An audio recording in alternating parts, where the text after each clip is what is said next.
Hmm. Hmm.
We'll start in few minutes. Okay, just wait.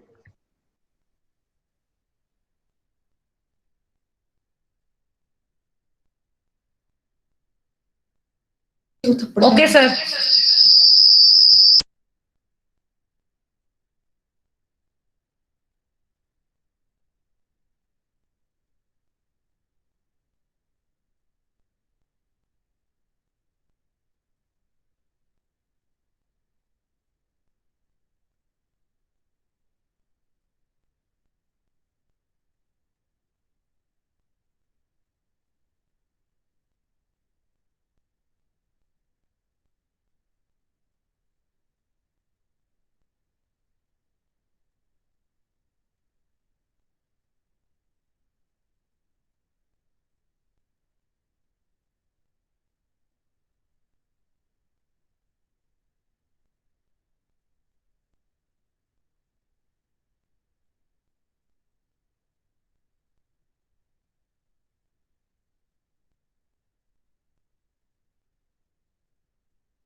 A very good morning to all. Yesterday we have discussed about different sensors, actuators, communication protocols, their comparative analysis, uh, and as part of this FDP on IoT, starting from data acquisition to storage and analysis. So today we will go through some research challenges of this IoT. So it's a big domain. So huge prospects are there, several open issues and challenges. So it's very difficult uh, to summarize all these things because it's very diverse. A lot of applications are there. So in every application, you will find different types of research challenges, and associated domains are there that support IoT.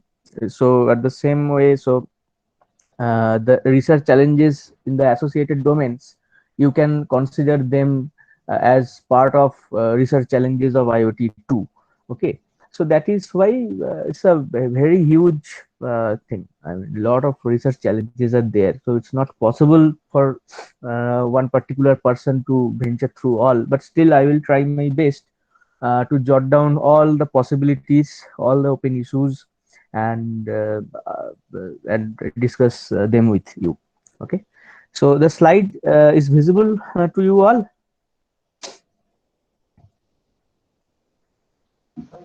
Yes, sir, it is visible here. Okay, okay. Thank you very much for your response.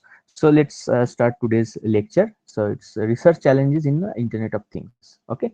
So as in yesterday also, I started with one introduction with some statistics. Today I am not giving the statistics, but one graphical figure I am providing here to represent the importance of Internet of Things in today's world.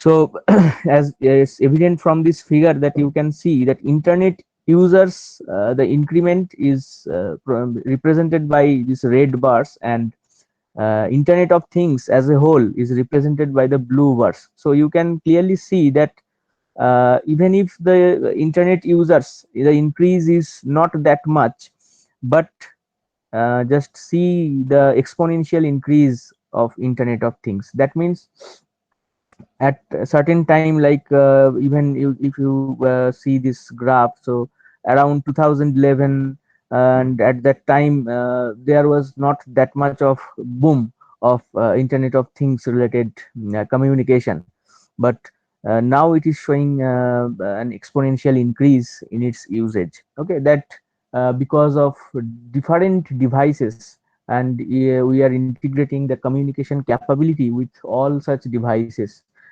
It can be sensors, it can be actuators, and as the name suggest, it can be anything. Okay, any physical object can communicate with the internet. Okay, and then it becomes of one member of the whole family. So that is why the increasing usage of internet things. So that is why new challenges also we are facing. But we are also new domains we are having, like big data, cloud computing, fog computing, because of to handle this large volume of data that is coming through the different building blocks of internet of things. So okay, so we have already discussed the different building blocks. The main block is sensor for data acquisition. Then we have for communicating, we have communication protocols, and as middleware we have several interfaces, several microcontrollers. So at the end of the day, we are receiving large amounts of data. That is why we are also we have interrelated domains to handle those data. So we will discuss all these things today. So challenges of IoT, challenges of allied domains, and I will try, as my actual field is in communication protocols, so I will try to shed some light on specific communication protocols. I mean the challenges in those protocols. So I will a little bit, I will be specific at the last part of this today's lecture. So what are the open issues in IoT? So in this diagram, you can clearly see that different open issues we have mentioned. So the source of this diagram is also mentioned below. it's a recent paper. You can go through that paper. So different open issues means availability of different devices, software, hardware. uh, so that means we will discuss some of them in little bit detail. Okay, then we have data confidentiality. So we all know for confidential data for security and privacy is a challenge. Reliability, what reliability means, we will come to that part, but as the name, from the name we can guess that it's a positive thing, not a negative. So reliability, we need to increase the reliability of the whole system. So that is always an open challenge for any communication. Okay, so even before the IoT, reliability is we always try to increase the reliability. Okay, so that people depend on machines. Then again, the compatibility with new networks like 5G. Okay, so maybe after 5. So this is all, these research challenges are continuous process, because we know yesterday we had 2G, 3G. Today we are having 4G. Tomorrow we will have 5G. Maybe day after tomorrow we will have some other next generations. So researches will going on, because IoT will be there. So compatibility issues will be there with 5G, or even after that. So researches will the research scopes are always there in these fields. Okay, so security, privacy, everything, those are not new thing. Okay, only the thing is the communications, the perceptions are changing. So accordingly you are or we are modifying or we are adapting the researches. Okay, so these data confidentiality, reliability, compatibility, those are not new thing. Okay, everything was there, but in a new circumstances, in a new scenario, we are adapting, we are getting new research challenges, and we are trying to solve all this. Okay, like then we are having working ability and performance, then management of network and its resources, then scalability we are having, interoperability we are having, because we are dealing with different types of sensors and all, security, privacy, mobility, standardization process, because there is till now like for other communication we have IEEE standard protocols, but for IoT is a large thing, it's a huge thing. So standardization is very difficult. So researches are also going on in this line. Then virtualization, then we have another important research field, software defined network. Okay, so these are various open issues are there. Okay, so in this lecture we will broadly, I'll try to deliver a broad overview of these research challenges, not all, I mean the important ones. Okay, yeah, so broad challenges. So let's start with this availability challenge. Okay, so availability, this is in terms of both software and hardware levels. Okay, what does that mean? What is software availability? Like ability of IoT applications to provide services for everyone at different places simultaneously. Okay, that means suppose uh, I am and you are using the same application, but we are physically located at different place. Okay, and all the applications are connected to remote servers or clouds. Okay, but it should not be the case that I am getting the services, but you are not receiving the services in a proper way. So this availability should be there in terms of services. Okay, so all, any, for any IoT applications, all the customers or service receivers, not providers. So the service providers should provide service in a way so that all the customers should receive the service properly, simultaneously, and even if they belong to different geographical locations. Okay, so the service providers should ensure that, and IoT developers, application developers should develop the application in that way. Okay, so availability of this software level is very important, because ultimately from IoT application developers point of view, okay, we are developing something, but for whom we are developing? Okay, because IoT users are increasing, IoT devices are also increasing. Why they are increasing? Because there are scope.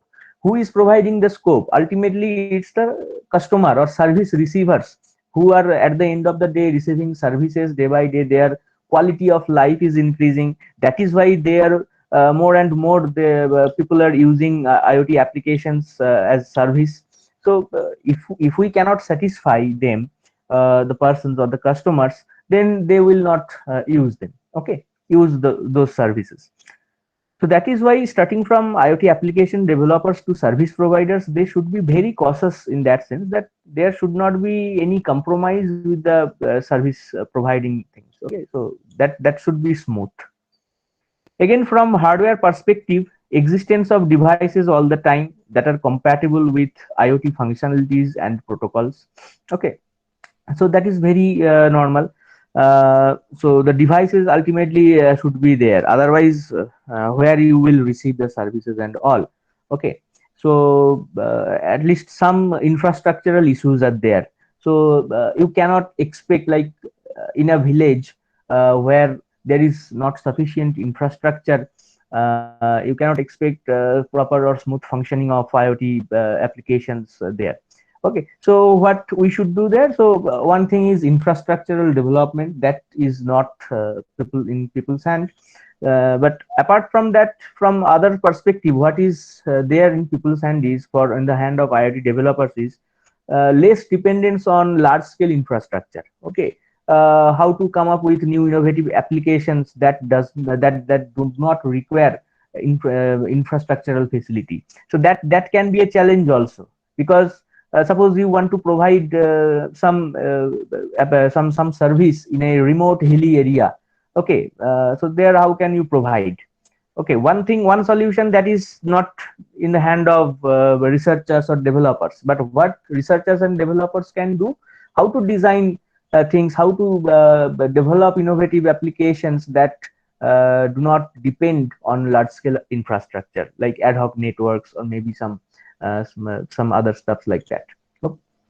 So this availability is very important, and it's a big challenge also to ensure that that can be a research area. I mean, if you divide two research areas are there, even if you go into deep into these research areas, then you can find several several other very pinpointed research problems. Okay, so itself, each and every challenge what I have pointed out here is itself, they have their own large domain. So people need to, or researchers need to go deep into these areas. Then a very important challenge, that is reliability. Okay, so what is reliability? In a very layman language, we can say that reliability is basically the attempt to increase the success rate of IoT service delivery. Okay, so if the success rate is high, then we can infer that reliability of the system is high. If it is low, then you cannot rely on that system. That means reliability is low.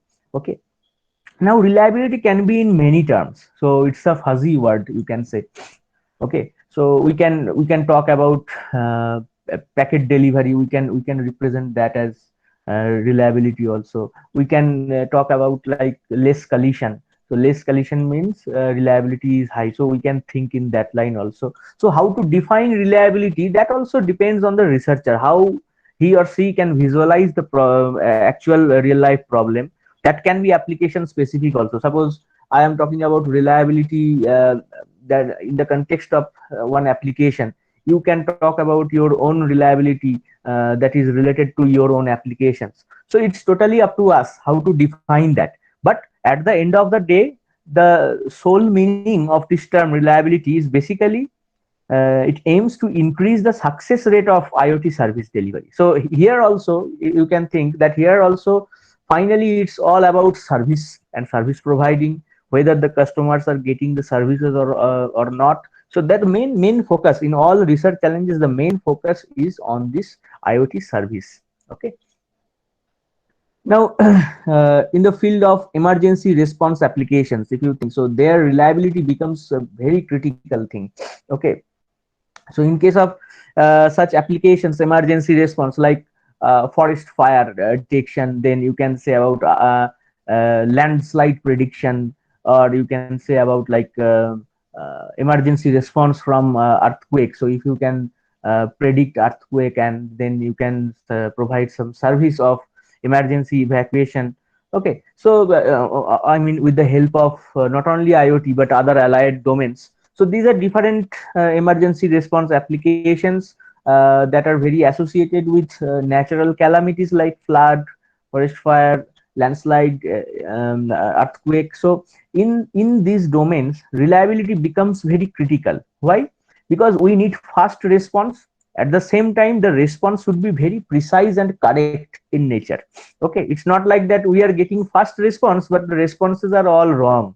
No, that is not a desirable event. Okay, and again we are receiving correct response, but we are getting it very late. Okay, so suppose in case of some landslide, so in case of prediction, mainly suppose landslide prediction, so you are receiving that some kind of notification or alarm after the landslide, so there is no meaning, right? So prediction is will be proper when you can receive the notification or alarm of such natural calamity event uh, before time, and that also significant time. It's not like that just before few seconds you are receiving it. Okay, so you can understand all these things with different terms of, I mean, this emergency situations. Okay, so their reliability means getting fast response and getting correct response also at the same time. Next comes to these are all broader view of reliability. So if you drill down, so ultimately you will find that it's all about how fast you can communicate, how reliably you can communicate. Okay, suppose you are providing response in a correct way, you have correctly predicted all the events, and the communication is very fast also, but sometimes the connection loss occurs, the communication is not reliable, sometimes packets are coming, sometimes not. Okay, so in that case also reliability is less. Okay, so the underlying communication must be very reliable in order to avoid long delay, loss of data, and eventually wrong decisions. So even suppose the data after communication, some processing will take place. Okay, so if there is loss of data, then on the data you will put some your learning algorithms and all. So if there is wrong, or there is loss of data in the first place, then your decision also will be wrong or might be wrong. Okay, so if you get proper data, full data, then only your decision will be more correct, more precise. Okay, so again communication plays a vital role here. The communication must be reliable, otherwise many things will go in wrong direction. Again, minimizing delay, packet losses are required to make uh, when you delay you need to minimize, packet losses you need to minimize to make IoT systems more dependable to to the human being or end users, you can say. So this is all about reliability. So reliability itself is a very big area where you can, because why I am saying that, because just look at the third point, that underlying communication must be reliable. Now what I mean about by underlying communication, in the last day we have seen comparative analysis of different communication protocols. So each communication protocol will have its own definition of reliability. If we are working on 15.4, there also there will be reliability, we can define it many other ways. Suppose 10 people are researching on this particular protocol, 10 new reliability concept will come out from that. So you can think, so if there are 10 protocols, so 10 into 10, 100 concepts of reliability will be there. So it's totally under research. It's totally depends on the researcher how they can formulate this reliability thing. And finally, not only on pen and paper, finally in applications, it's very important that in practically you are proving that yes, here my system is reliable. Okay. So we'll see at the end of today's lecture, we will see two protocols, communication protocols, and we will try to understand what reliability is in the context of those two communication protocols. Now, come to other challenge like mobility management. What is that? It's like you can sense that you have a large number of users, like connecting users with their desired service continuously is a very big challenge. So you are not static, or users are not static. Okay, so you are moving, the gateways are changing. So how to manage the total thing? If all the elements are static, then you are connecting them and creating one big network, then that is fine. But the problem is here, every element is not static. Okay, for example, if we think of any environmental applications like landslide prediction, maybe forest fire prediction or detection, there you are deploying thousands of sensors. Those sensors are static. Okay, so they are fine, that is fine with this application. But now think about 24/7 ubiquitous health monitoring. Okay, you can be static, right? So you can wear different sensors on your body, but you are constantly moving around, wearing those sensors in health, e-health applications. Okay, so in these applications, sensors are static on your body, but your body is not static, you are moving around. Okay, so there might be a problem. So if you do not manage, if the total thing is not managed properly. Again, avoiding service interruption when devices transfer from one gateway to another. So in this e-health application, suppose your sensor devices are primarily communicating with your smartphone, and then your smartphone is communicating with other base stations or other gateways. But when the people is moving, then the gateways are changing, then the base stations are changing, other access points are changing. So how to ensure uninterrupted IoT service there? So that is one big challenge. It comes under mobility management. Okay.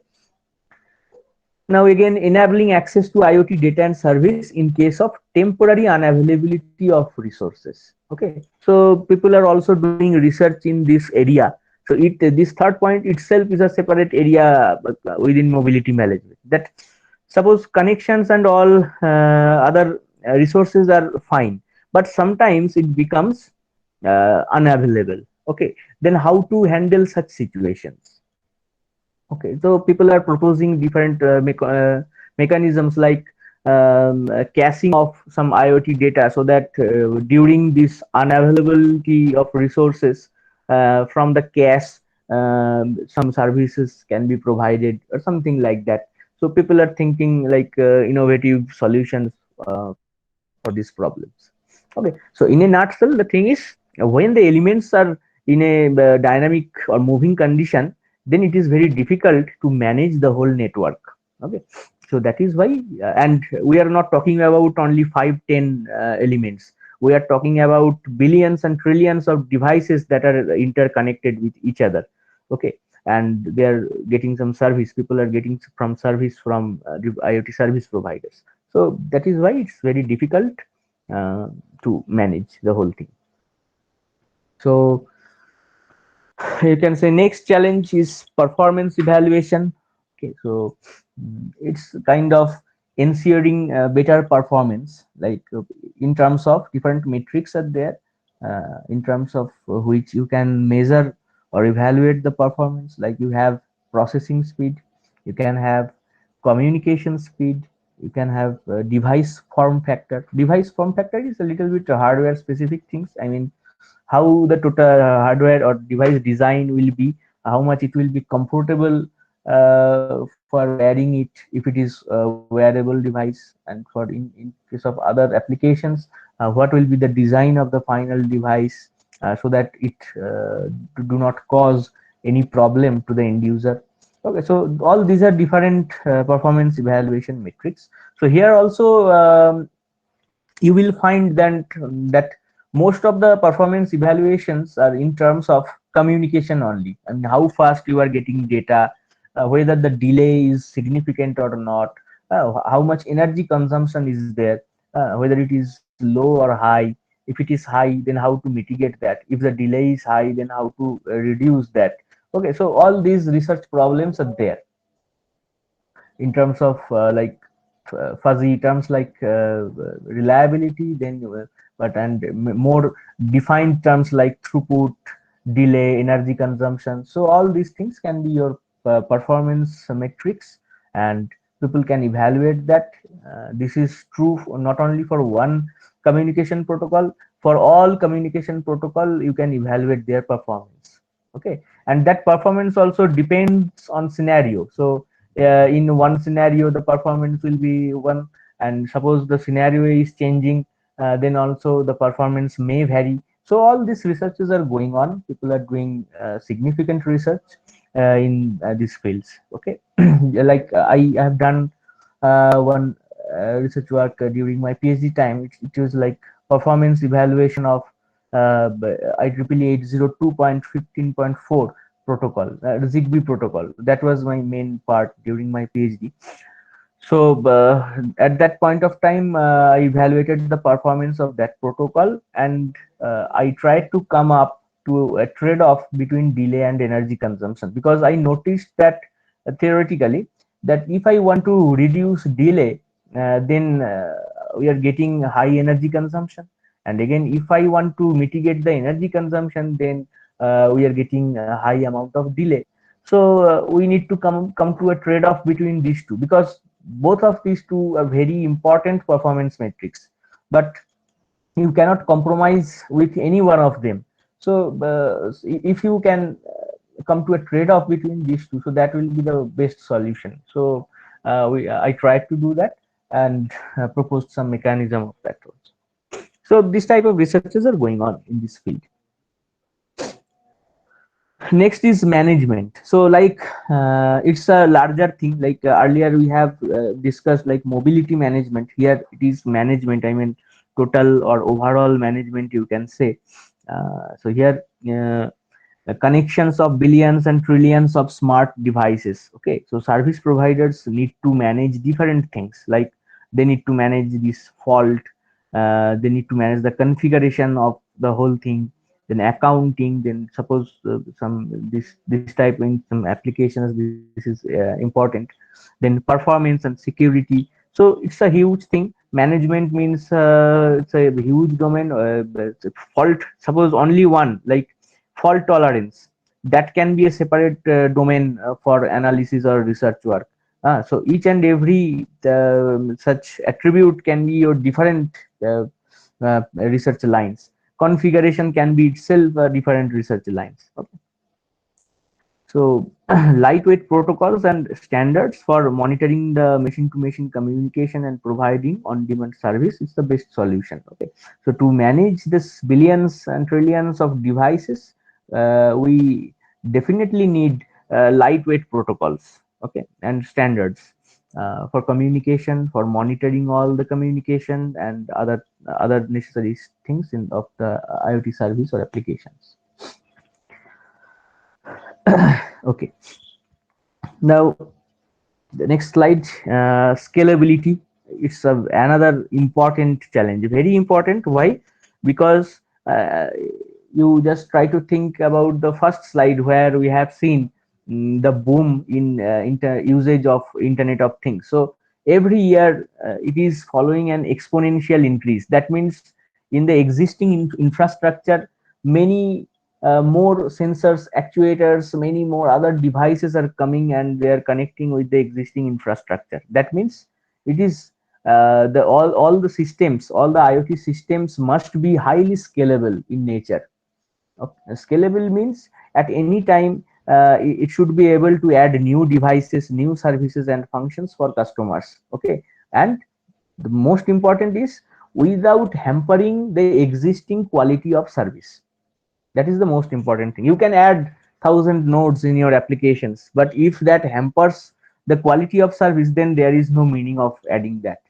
Okay, so that should be the case. So that I will add 1,000 more sensors, and my quality of service also will increase at the same time, and that should be, because when you are adding 1,000 more sensors, you are getting thousand times more data also. I mean, much more data from those thousand sensors. Okay, and whenever you are getting more data, your computation and your analysis will be more strong and more precise. So you will get very precise results. That will it will affect the quality of service positively. So whatever response finally the customers will get, maybe it's in form of alarms, notifications, or maybe in other forms, they will get very precise result and very precise. So in that way, it will create a very healthy relationship between the customers and the service providers. So customers will be confident. uh, they will they will think those systems as more reliable than previous systems. So in that is why scalability is a big thing. And if you think otherwise, like the systems will be scalable but it is degrading the performance, then that type of scalability should be avoided. So the system designer or service provider should be very careful, should be very aware of the fact that it's not about just adding few new devices. So nowadays, like we are witnessing, right? So in particularly suppose we are using one mobile service provider. So if I compare with the 5 years back, so now the services are degraded. Okay, maybe a lot of new people joined, maybe due to that, but that should not be the excuse, because that means we need to we can come to that conclusion that then the service provider or their system is not scalable. Okay, so scalable is like adding new customers, new devices, but at the same time providing good services to all. Now you can come to interoperability. That is also very important research domain. Okay, so why it is important? Because IoT systems, if you if you put a bird eye view from top, then you will not find a homogeneous system. Okay, it's a very much heterogeneous devices are there connected to each other. Okay, so all the IoT applications are basically handling large number of heterogeneous things, which is very new in traditional wireless sensor network. Why IoT is different than traditional wireless sensor network? In traditional wireless sensor network, suppose forest fire detection, so there you are deploying thousands of sensors, but each and every sensors are of same type.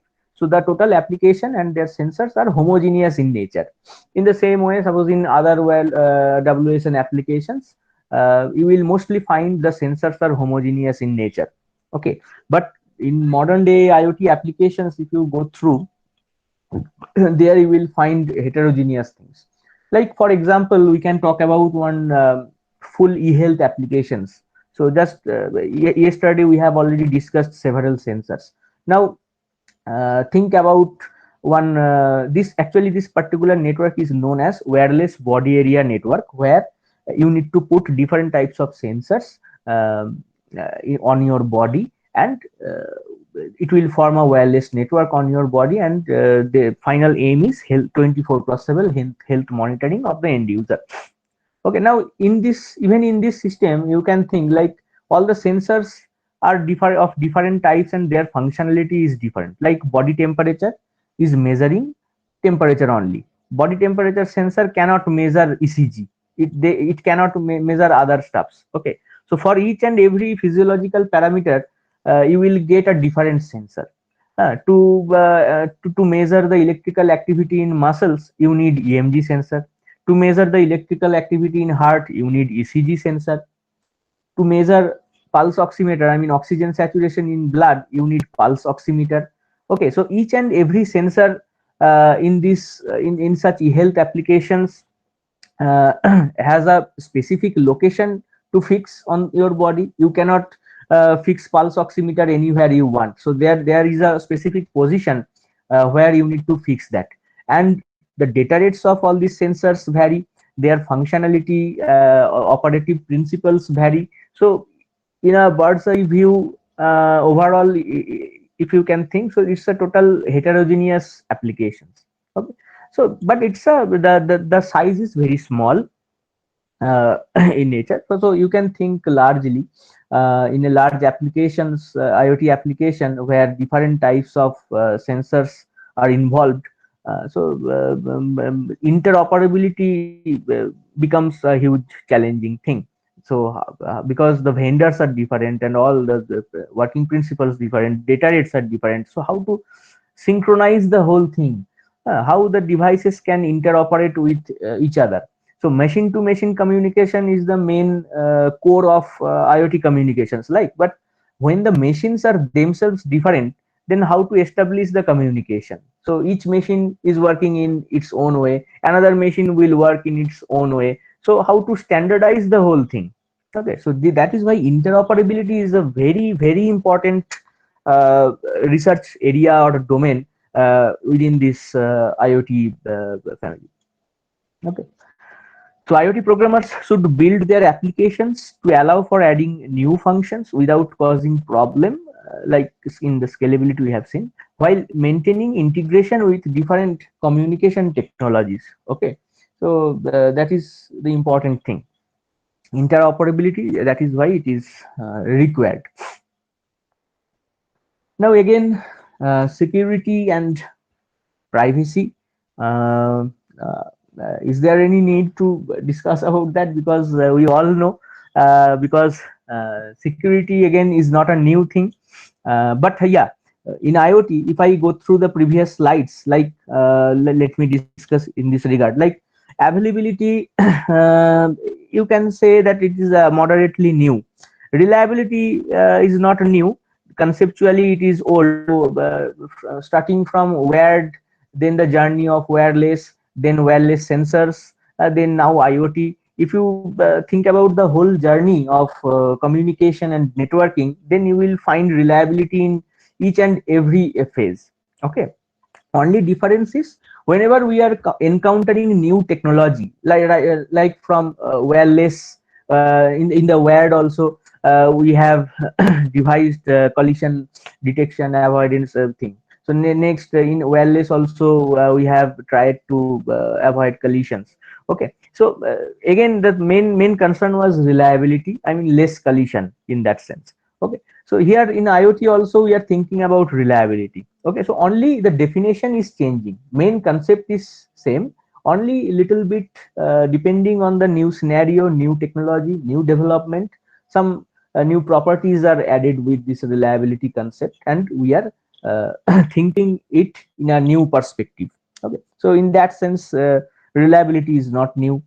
Again, mobility management is obviously new because earlier the number of connections and all, it was not like that, not that much, and we mostly had a static type of network. But nowadays we are having dynamic things. So mobility management, you can think, is a new research challenge, challenge for the researchers.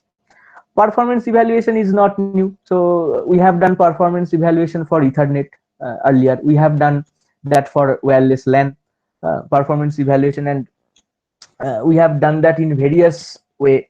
So I remember reading one paper of Dr. Bianchi. He used Markov chain. He is the first person to use Markov chain analysis for performance evaluation of wireless LAN. That is IEEE 802.11. After Bianchi, the same concept of using Markov chain, researchers have used that concept in other communication protocols like 15.4, in 15.6. I have also used that particular approach in performance evaluation in 15.4. Okay, obviously not directly. I mean, some other parameters we have, researchers have added, and adding their own flavor, they have done that.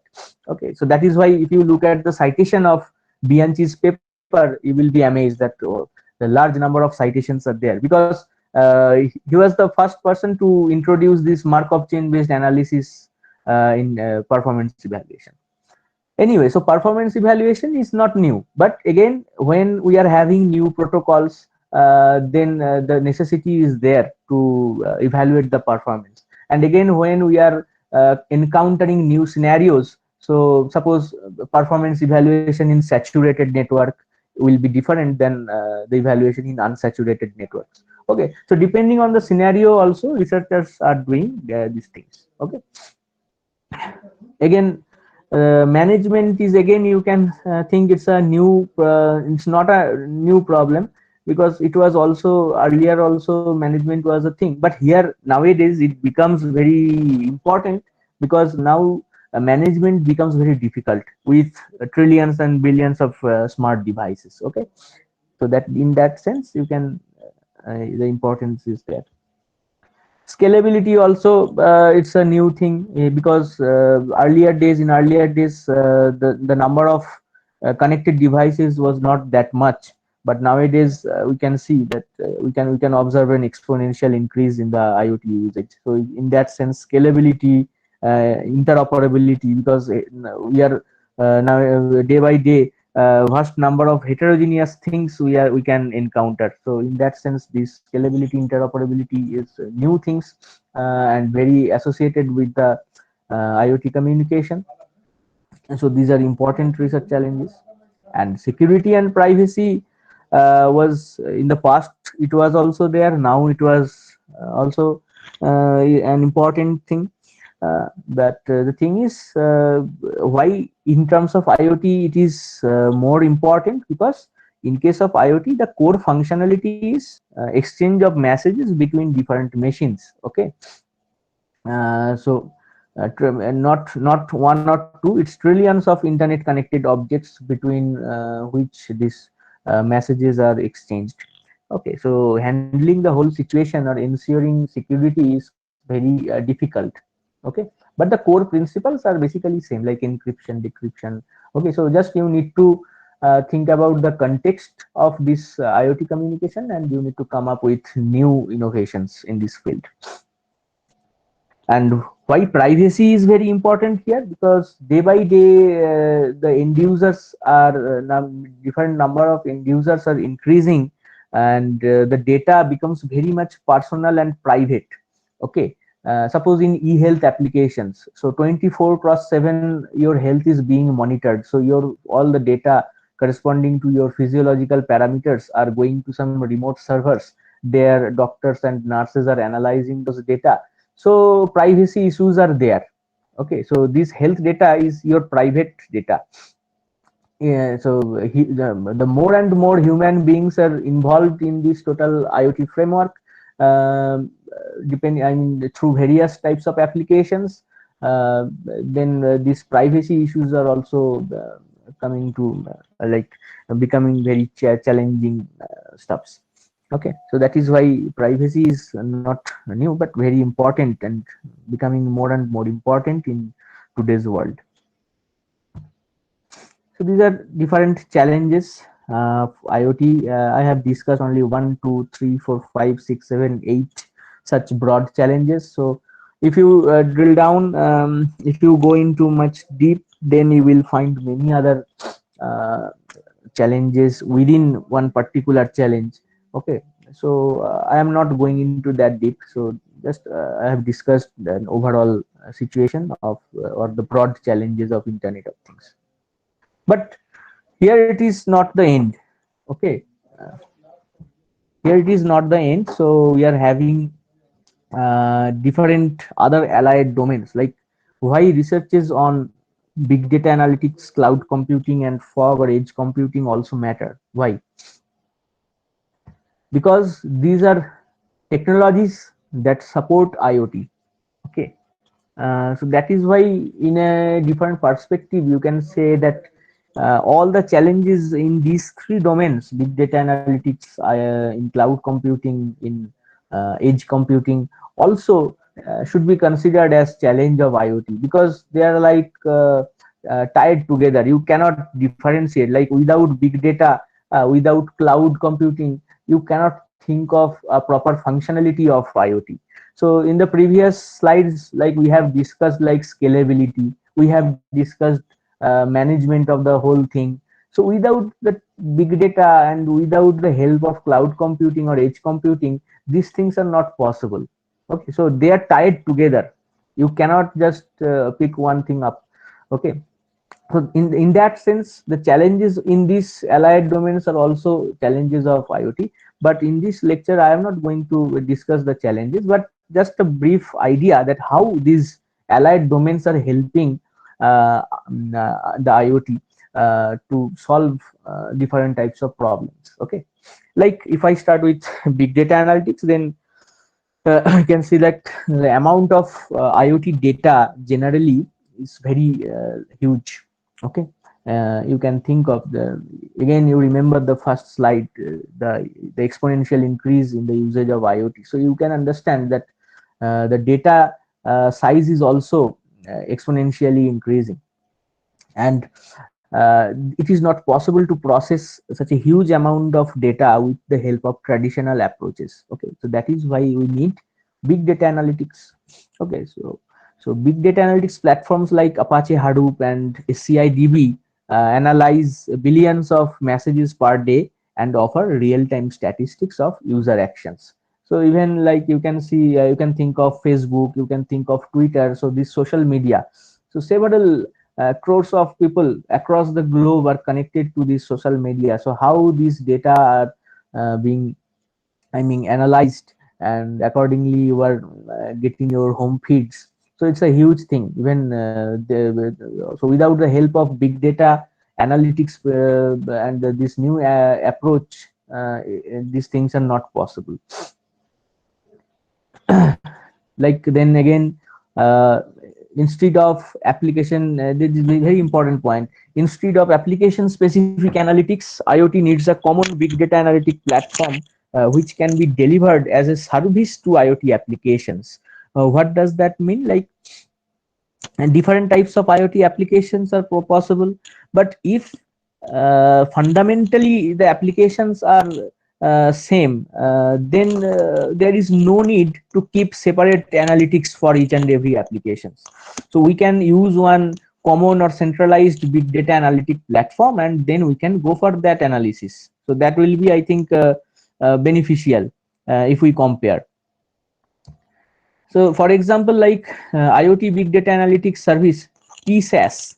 Okay, TSAS, SaaS, you know, from cloud computing, it's software as a service. So TSAS is for time series data analytics. T stands for time. Okay, so for time series data analytics, we have this service TSAS. Okay, it performs pattern recognition in large amount of collected sensor data, and it can perform better pattern searches or quicker pattern searches than the existing systems. Now, time series data is the fundamental thing. Okay, now you can think of different applications which can provide this time series data. Now, for example, in the last lecture, I have discussed about several applications. I mean, small level applications, small scale applications. But if you can think large, like human activity recognition, it's an application. It will provide you time series data. Again, suppose e-health applications, so they will also provide time series data. Each and every sensor will produce some data like body temperature, so there will be one timestamp in one column, and in the second column there will be the corresponding temperature at that particular timestamp. So all, and maybe it is same for pulse oximetry, it's same for other parameters like respiratory rate. Okay, so you can think of this time, different applications are different, but the data we are finally getting, basically they are time series data. So why we should be bothered about creating different data analytics for different applications? Because fundamentally every application are basically producing time series data. So why not creating a common big data analytics platform? So that was the motivation of this innovation.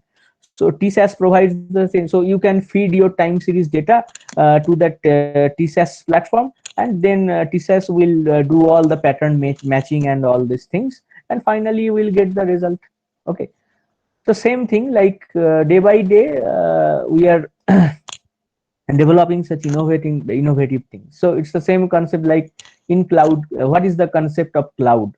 The thing is, suppose you don't want to manage your own server. So what you will do, you will borrow storage, you will borrow other resources from any cloud service provider like maybe Amazon, maybe Microsoft Azure, and you will pay them for their service, and they will handle all the managing thing, they will handle all the infrastructural thing, they will only provide you, they will provide you the access to use all these things.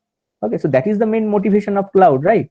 Suppose you want to play a game which is very graphically intensive in nature. So for that you need to buy that kind of laptop where you can play that game, but you will not do that, you don't want to do that, but you have a decent internet connection.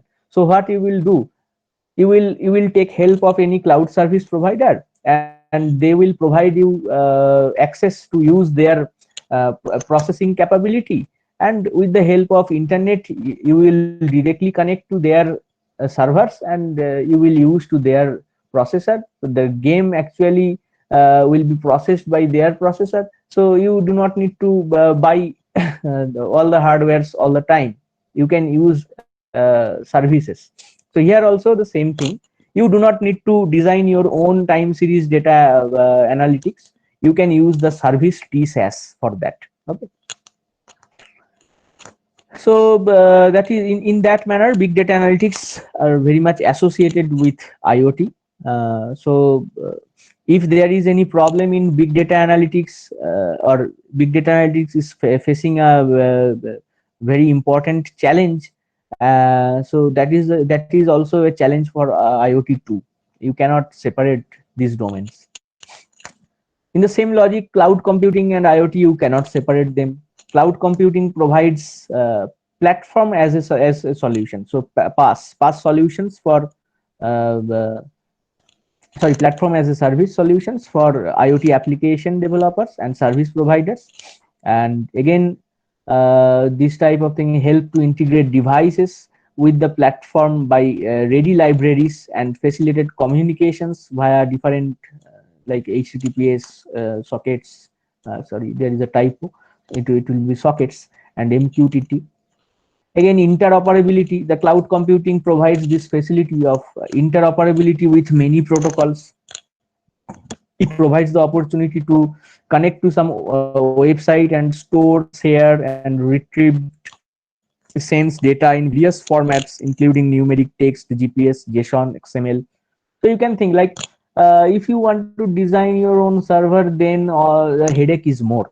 So cloud is providing different platform. Okay, so you can use all these platforms and you can directly store your sensed data there. Not only store from there, from that place you can share, there you can run your own analysis of your data. So different types data types data are stored there, numeric, text, GPS. Okay, so in that sense cloud computing is also helping this IoT field.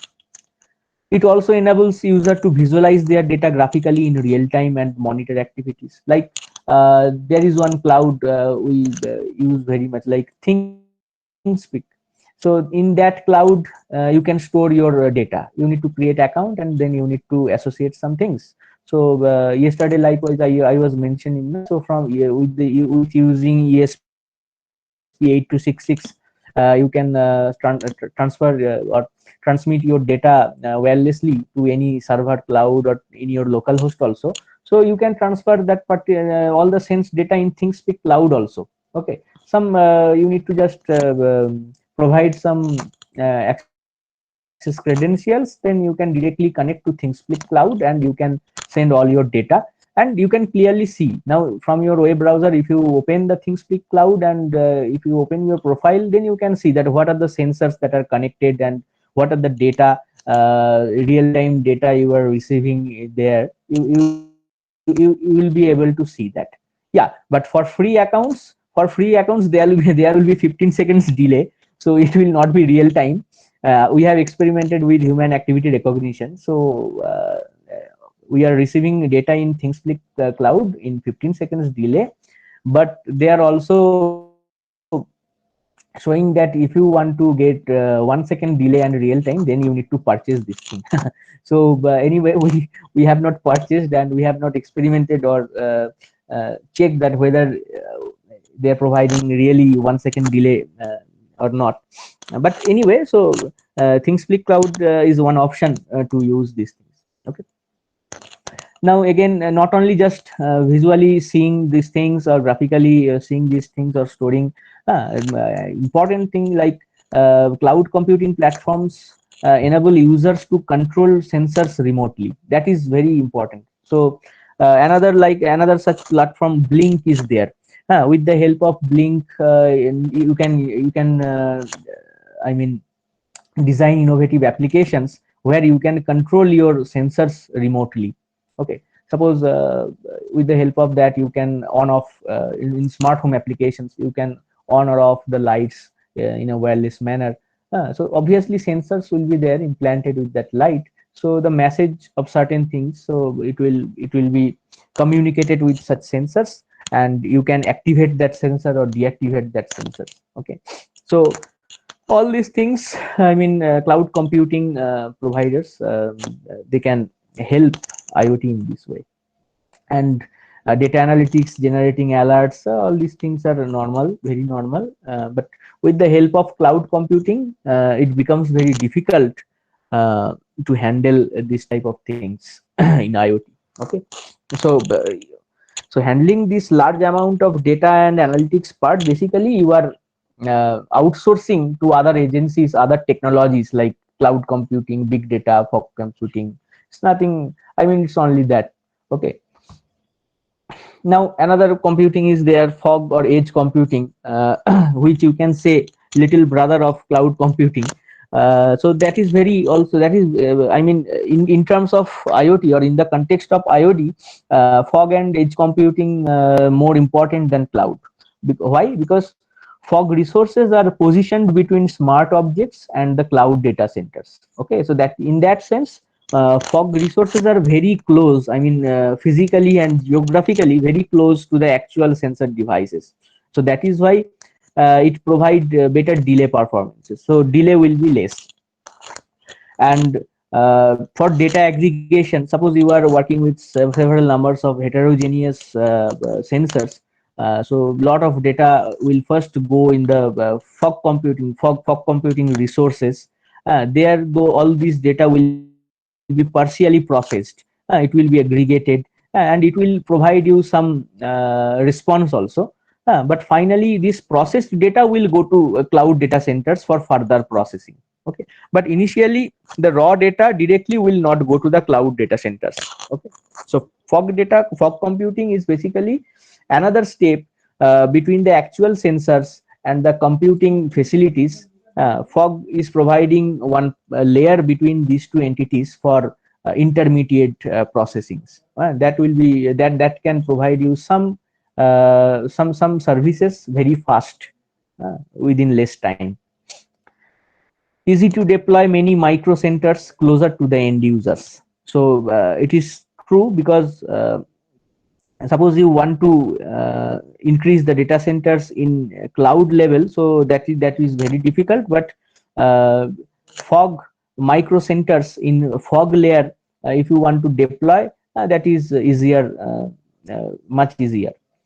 Fog allows IoT system to be more scalable, because whenever the IoT devices are increasing, suppose you need to increase the data centers. So at cloud layer, it is very difficult for you to increase that. Okay, because cloud, that will be decided by the service providers, and their business is big.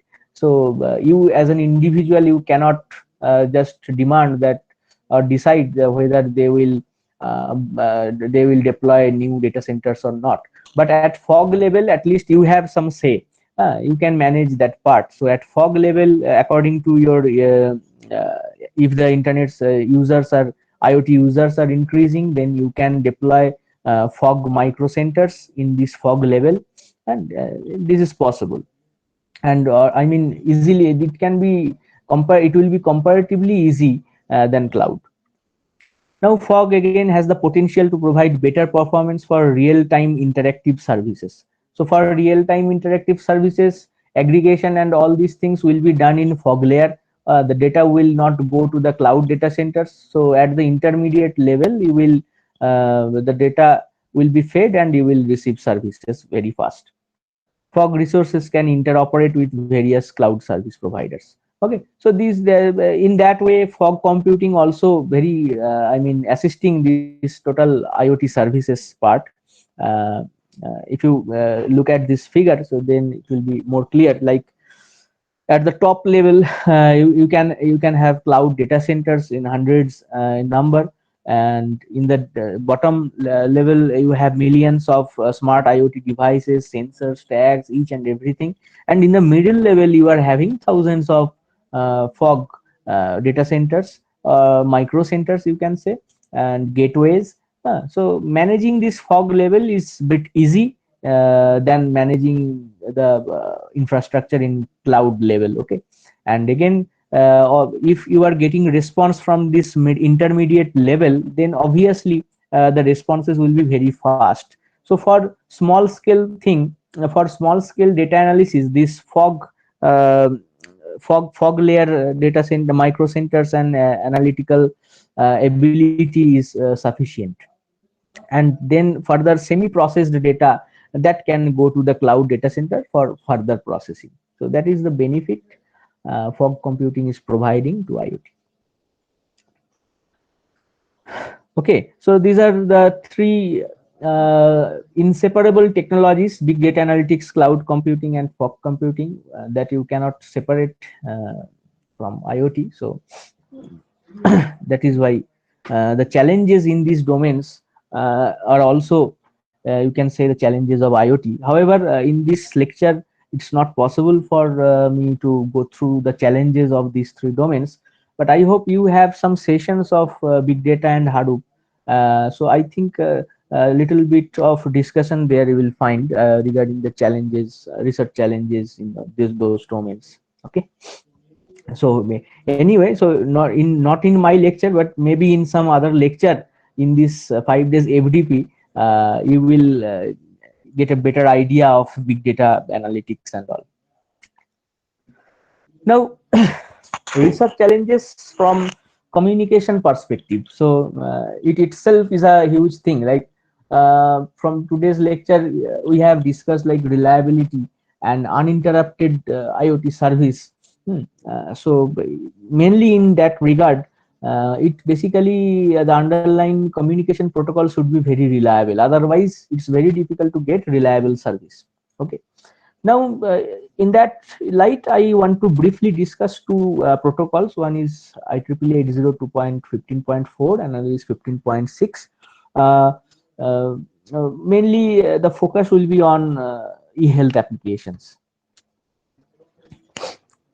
So this is one thing, like it's very difficult in this short time because 20 minutes are there, uh, but still to describe one protocol and all, it's very difficult.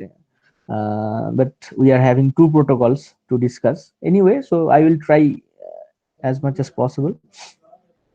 So this is one superframe structure of IEEE 802.15.4, also known as WPANs or low rate WPANs, wireless personal area network. Okay, so for personal area networking, this protocol is very beneficial.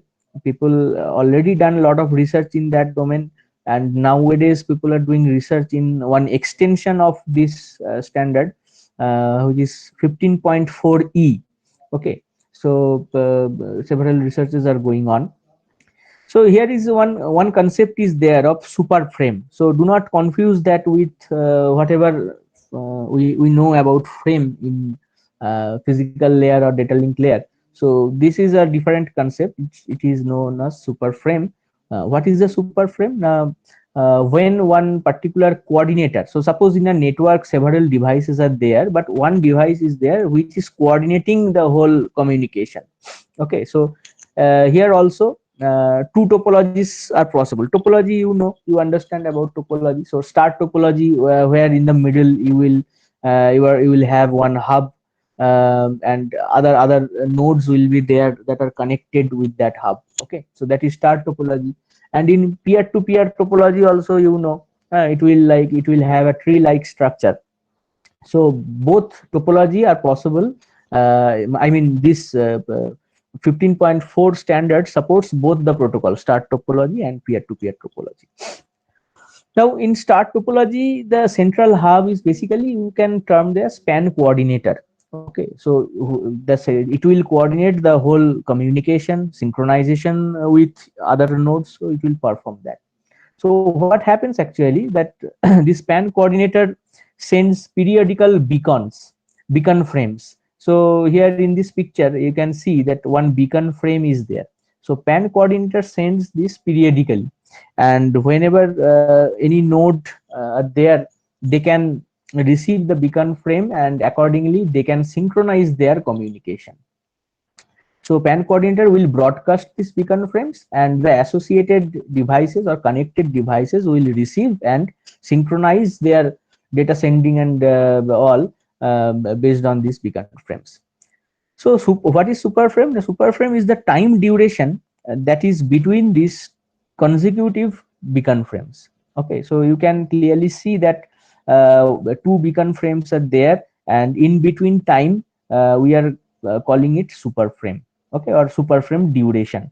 So super frame is nothing but one time duration, and in this, according to the IEEE standard, you can divide this total time duration into two period. One is active period, in another is inactive period. Okay, so that means inactive period is for all the sensors including PAN coordinator when the sensors will be in sleep mode, okay, or inactive mode, so it will not act or it will not communicate, so it will just turn off its communication part and it will sleep. And again, when new super frame will begin, I mean after completing the one a certain time, then again the sensor will awake and then it will resume your duties. Okay, now in the active period, there are again, the active period can be further divided into two periods like CAP and CFP. CAP, the full form is contention access period, and CFP is contention free period. Now in this contention access period, whatever nodes are there associated in the network, they will contend with each other to get access of the channel. Okay, who will send data? Okay, for that we all know about CSMA. So in the cap period, we have basically CSMA algorithm will operate. So everyone will participate in competition. CSMA, uh, carrier sense multiple access, CSMA CA. So here it's known as slotted CSMA CA. So everyone will take part in that competition based on that algorithm, and who will get chance will send the data. So the normal flow of CSMA algorithm will be followed. So there is one, beacon thing, I mean B. Okay, so that B value is very important in all CSMA algorithms. So how to choose that B value? Depending on the B value, one particular node will wait 2 to the power B minus 1. I mean 0 to 2 to the power B minus 1, that within this range one random value will be selected, and that many slots the node will have to wait before transmitting. Okay, so this is a normal procedure of CSMA CA. So that will take place in this CAP period. And in the CAP period, several GTS slots will be allocated to the sensors. So GTS stands for guaranteed time slots. Okay, so it's like TDMA, time division multiple access, like where you are providing time slots to the different sensors. Those sensors might have some emergency data, so those sensors can request the PAN coordinator that I will not take part in this competition, which is very uh, uncertain that whether I will get channel access or not. So please provide me some GTS slots. So these time slots will be guaranteed in nature. So whatever be the condition, I will get these GTS slots and I will transfer whatever my data in these slots. Okay. So in this way, both options are there for one sensor who has data to transmit. Either the sensor can take part in this contention thing, and otherwise the sensor can wait for its own guaranteed time slots that is approved by the PAN coordinator. Okay, so both possibilities are there, and this duration, I mean how much will be the active period and how much will be the inactive period, So there are different MAC attributes for that, like SO, BO, that will finally decide the duration, SD and BI. Uh, so that MAC attributes are there for that. Again, for how much will be the cap, how much will be the CFP, all these things the PAN coordinator can decide, or you can prefix all these things. Okay. Now, what are the research challenges here? This is the overall structure. Now, research challenges is context aware tuning of MAC PAN. Sorry, it is not OIB, it is PIB. So typo is there. So context aware tuning of MAC PAN PIB attributes. PIB means PAN information base. So what is context aware tuning? I mean, what will be the value of SD, what will be the value of BI? So that is also known as a duty cycle. Okay, so how much time the sensor will sleep and how much time it will be awake. So depending on the context, you can tune the MAC attributes SO and BO, and you can decide. So other MAC attributes are there, you can take help of that also. The main thing is context aware tuning. Again, judicious choice of BE values, because if BE value is very high, then the waiting time can be very high. Okay, so again, if BE value is very low, the waiting time will be low, but collision chances will be there. So judicious choice of BE value depending on the context. Again, trade-off. It cannot be very low, it cannot be very high. It should be in some mid value, but what will be the mid value or how the value will be decided, that can be a research topic. Again, prioritization schemes for data traffic. Depending on the data traffic, you can prioritize sensor devices. Okay, so that will be dynamic prioritization. So that can be one research topic. Again, GTS allocation schemes. So there will be several guaranteed time slots and there will be several sensors. So how you will allocate these time slots to the sensors, which sensors will get the slots, or how many slots one particular sensor will get. Maybe one sensor has some critical data to send, so it will get more time slot, guaranteed time slots in comparison with others. So how to efficiently allocate these things, that can be one research point. Again, optimization of duty cycle. So duty cycle optimization, I mean, too much inactive period, that will save your energy, but the delay will be more because you are active for very less period. Again, if you are more active, then delay will be less, but energy consumption will be more. So depending on the situation, you need to come to a trade-off and you need to optimize the duty cycle also. Okay, so these things are related research works that researchers are doing in this field, 802.15.4, and its extension also. Nowadays people are looking for research problems. And similarly, we have 15.6 protocol, where the super frame, it's the same thing, super frame structure is also there. So B stands for beacon. So within two beacon you have different, you have the super frame, and the super frame divisions are a little bit different here. You have different uh, access period like EAP, RAP, MAP. EAP stands for emergency access period, then random access period, then another is MAP, which is totally free to manage from the data, from the developer's perspective.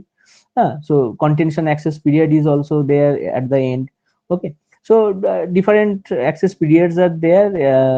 You can propose your own max standards. I mean, then you can compare that the performance of that with the standard one.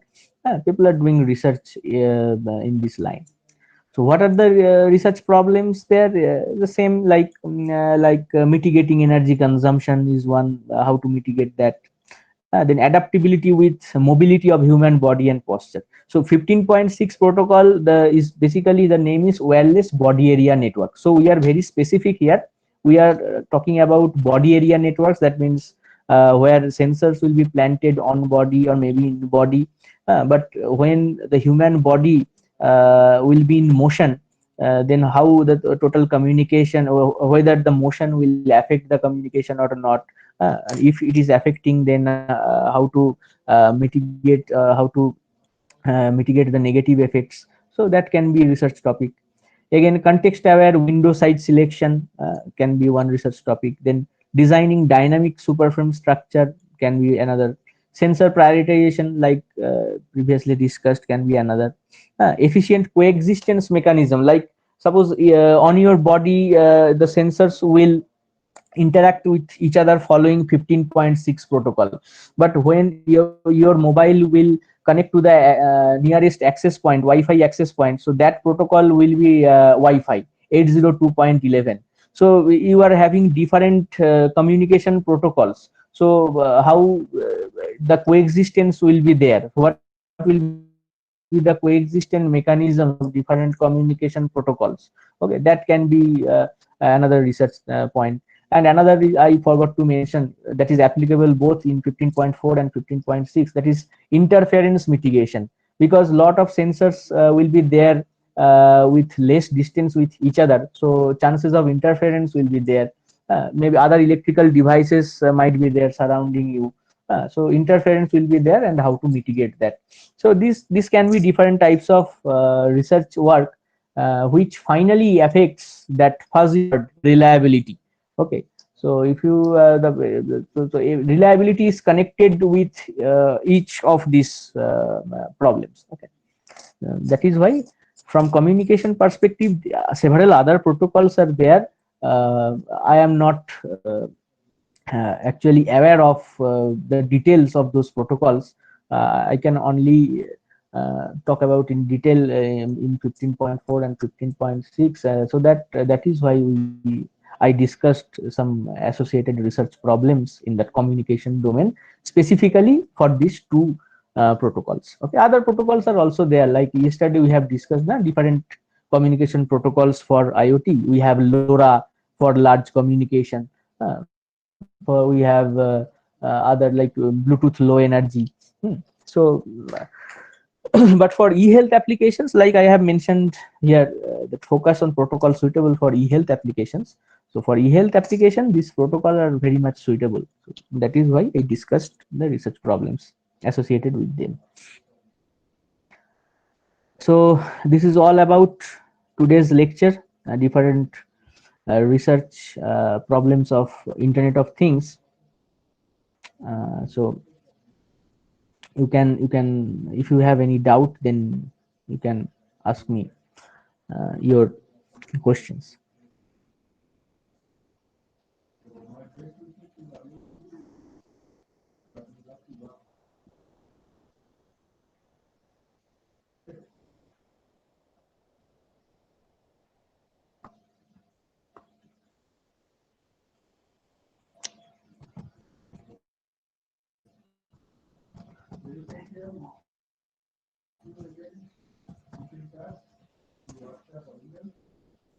So I request if there are any questions, then please share them. Hello, sir. Yeah. Can you tell me Yes. something about the lightweight protocol? Somewhere you have mentioned. Something about the lightweight protocol. Somewhere. Yes. Thank you, sir.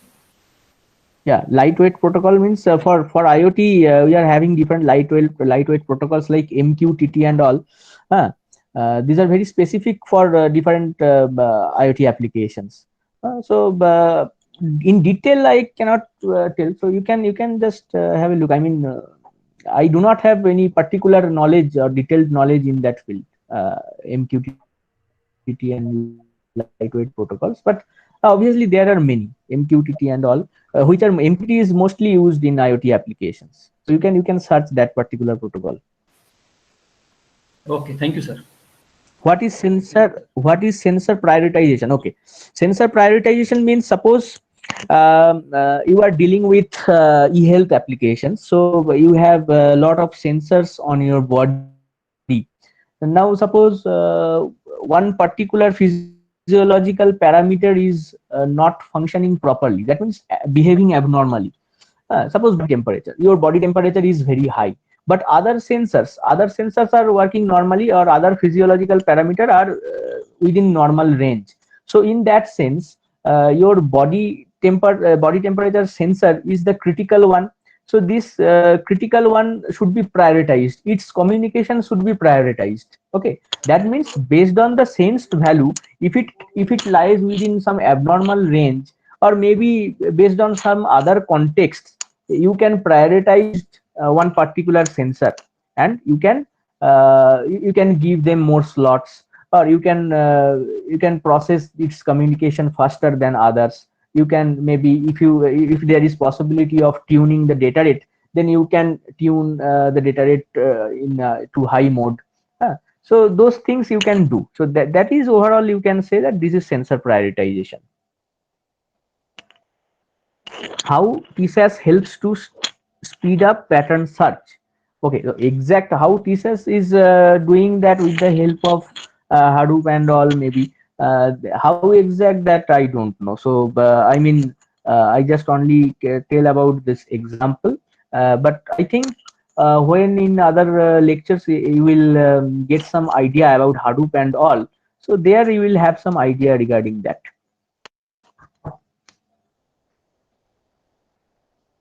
Actually, big data analytics actually is not my domain, so that is why I cannot help you that exactly how TSAS helps to speed up the pattern search.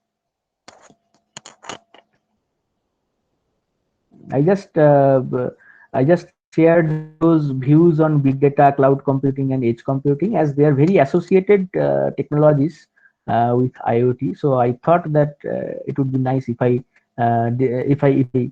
tell some points about those fields, but these are not actually under my research. Sir, I think chat you see. So I think you have some cloud. Yeah. Okay. BDAS is still existing or under research. Again, BDAS is not. I I cannot tell you. I mean, confirmly whether it is still existing or under research. It's there. These things are under. I mean, cloud computing and all. So it's better that one cloud computing expert can answer you properly.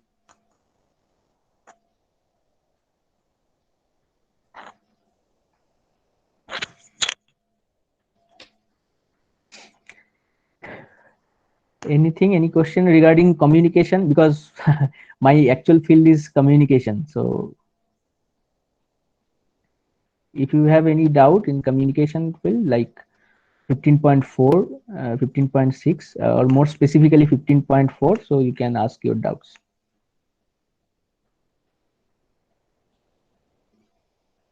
You can, if you have any doubt, you can also later on, you can mail me. Okay, so I think we will see some hands-on session. I mean, some again real life applications in the next session, which will start from 12, I think, right? Yeah, 12. So I will Let us all connect thank at the that time speaker. again. Okay. Okay, then thank you all. Thank you, Thank sir. you to the So speaker also.